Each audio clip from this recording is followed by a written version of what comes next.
smiling in public, crying in private. During the time I was rebuilding my life, many people saw only the surface of what was happening to coworkers, acquaintances, and even some people close to me. It probably looked like I was simply moving forward and doing what needed to be done. And in many ways, I was. I showed up to work.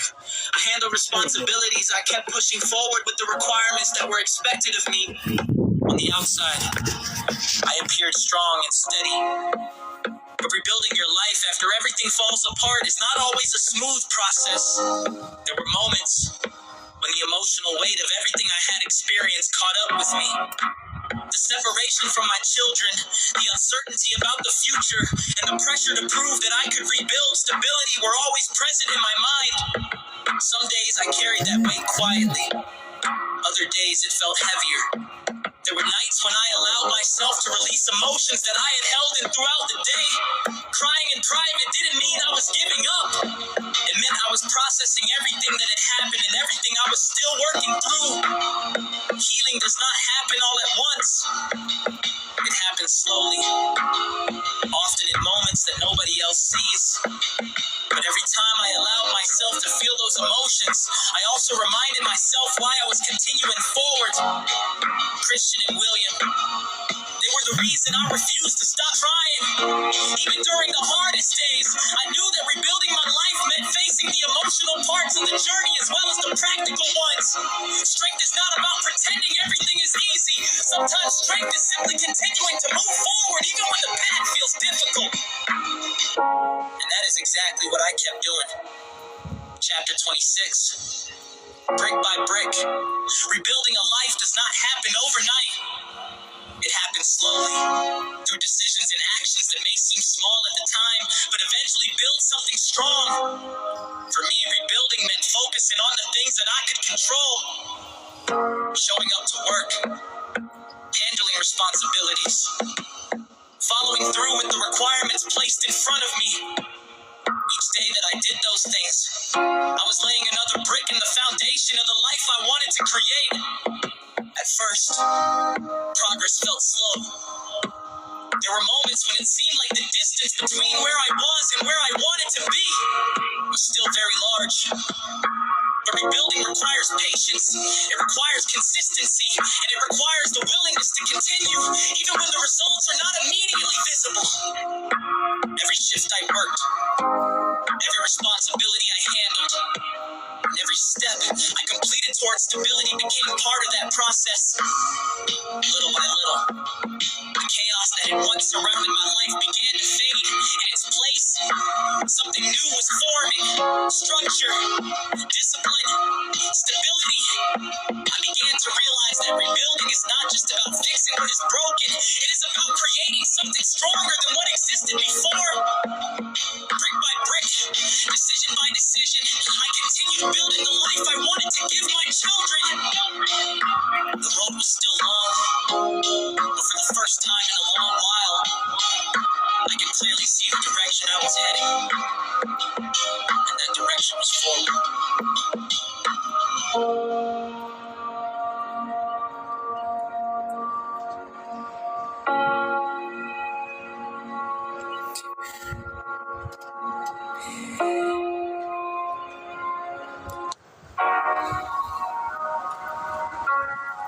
Chapter 27.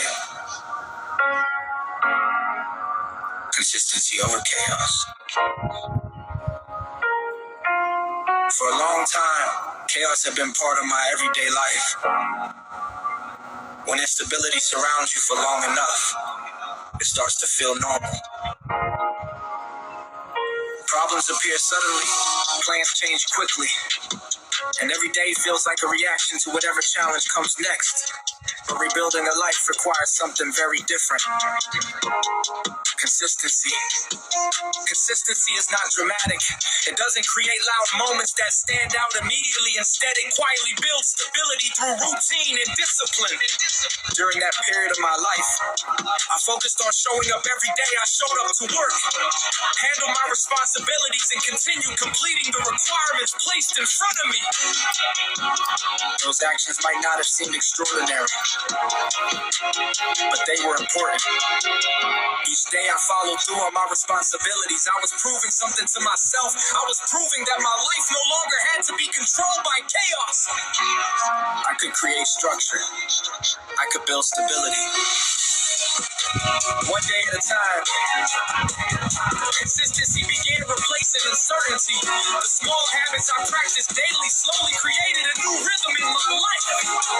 Instead of reacting to crisis after crisis, I was actively building something stronger. That shift changed everything. When chaos no longer controls your life, you begin to see the future more clearly. You begin to believe that stability is not only possible, it is something you are capable of maintaining. Every step forward reinforced that belief. And the more consistent I became, the more I realized that rebuilding a life is not about one dramatic turning point. It is about choosing the right direction every single day. Chapter 28, Spiritual Armor. During my rebuilding process, I found strength and reflection in spirituality. Life had forced me to look deeply at my decisions, my experiences, and the direction I wanted my life to take moving forward. Spiritual strength did not remove the challenges I faced, but it gave me a way to understand them. When life becomes difficult, many people search for something that helps them make sense of the struggle. For me, that search became part of my healing process. I began reflecting on the lessons that had come from every stage of my life. The childhood that shaped me, the relationships that challenged me, the instability that forced me to grow stronger. Each experience carried meaning. Instead of seeing my past only as a series of hardships, I began to see it as part of a larger journey. Every struggle had contributed to the person I was becoming. That perspective became a form of armor. Not the kind of armor that blocks out the world. The kind that strengthens your ability to walk through it. Spiritual growth helped me develop patience, awareness, and I could armor and pause before reacting. Those qualities became essential during the rebuilding process. Life was still challenging, and the road ahead was still long. But I was no longer facing those challenges in the same way. I was strong. Not because the difficulties had disappeared, but because I had grown through them. And that strength became one of the most important tools I carry with me as I continue moving forward.